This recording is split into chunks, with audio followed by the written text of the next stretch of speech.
Hi, how are you today? So we are continuing on the lovers, goers, and givers of the gospel.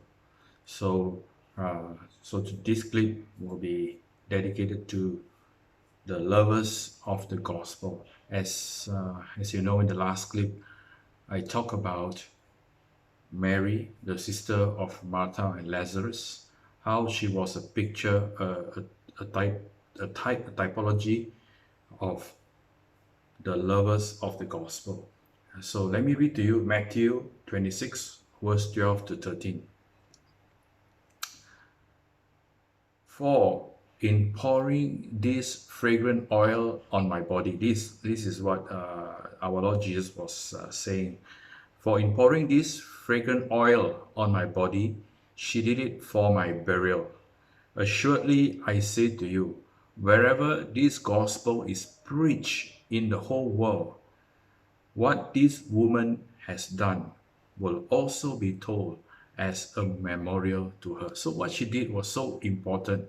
And the word memorial, what greater memorial given to Mary than we being lovers of the gospel? Mary was a type, a picture of the bride of Christ. And we, how much more, you know, what I mean is that, there is no greater memorial than we being exhibit in our character action, in our attitude, our love for Jesus as a bride towards her bridegroom.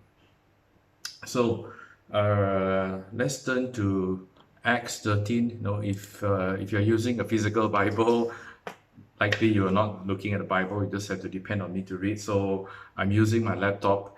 So I'm not really. So technically, turning is not the right word.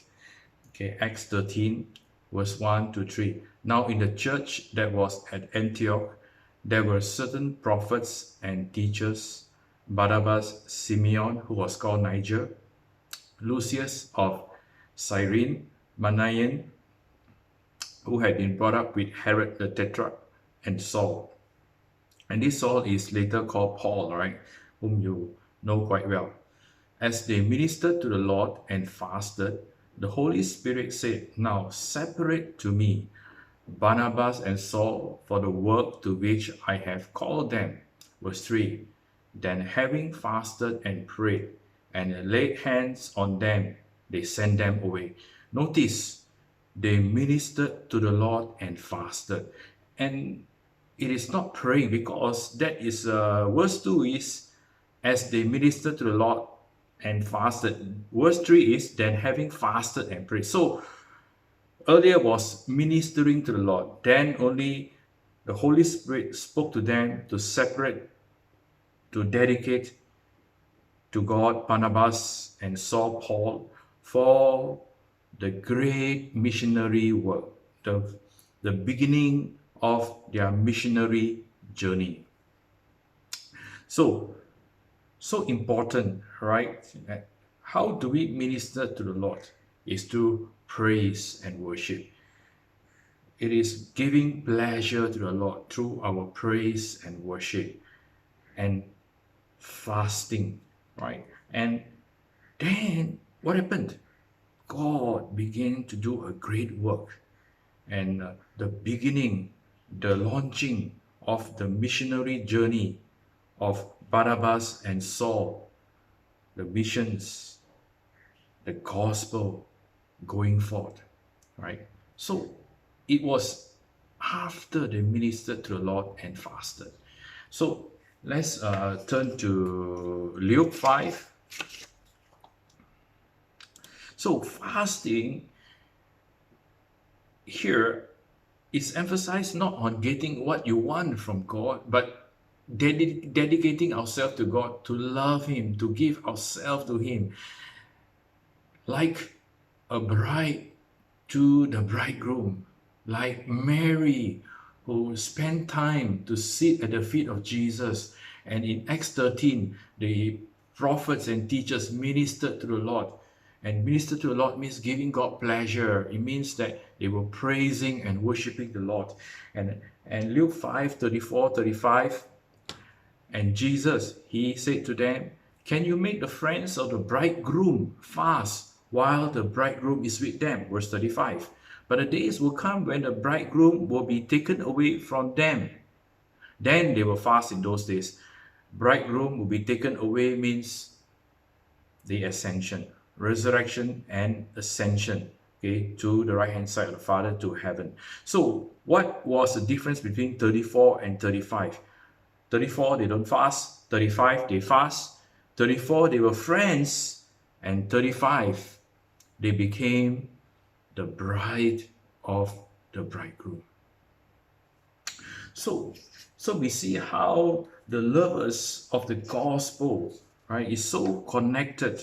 The bride and the bridegroom, the lovers who love to spend time in God's presence, to be caught up with Jesus and forget about food. And that's the best way to fast. The best way to fast, or the best attitude, or the best motive of fasting, is because you want to love Jesus, you want to so focus on him, and you don't want to be distracted by anything, and food in particular. So you just don't want to just break away to go and have food, but just to focus in the time of just concentrated dedication and to love Jesus.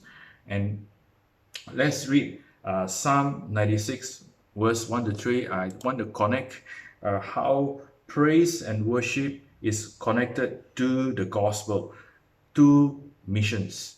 Okay, Psalm 96. Oh, sing to the Lord a new song. Sing to the Lord all the earth, not just us, all the earth.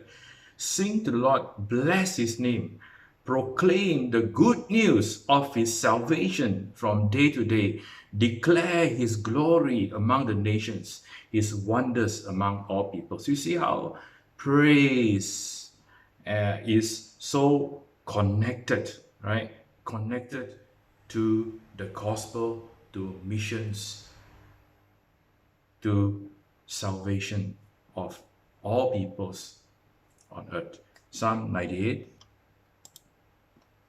Oh, sing to the Lord a new song, for he has done marvelous things. His right hand and his holy arm have gained him the victory. This is the victory of the cross. The Lord has made known his salvation. His righteousness he has revealed in the sight of the nations. See, missions is the nations, right? He has remembered his mercy and his thankfulness to the house of Israel. All the ends of the earth have seen the salvation of our God. So how praise and worship so connected to the gospel, so connected to missions. And you see how the lovers and the goers were together at Acts 13 verse 1-3. And here you read Psalm 98 verse 1-3.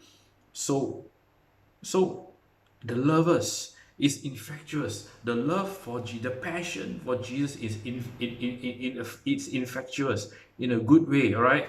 Okay. So this is the COVID is infectious. So we need to do something positive, right? So it is the love of God, the passion for Jesus is even more infectious. That's what I want to say, right? So the lovers will motivate, will boost, will influence, will encourage the givers to love the Lord, because they give because they love God. They will boost, they will encourage, they will motivate, they will influence the goers because they go. Why they go? Because they love the Lord. So the lovers and the goers and the givers must be together. God bless you.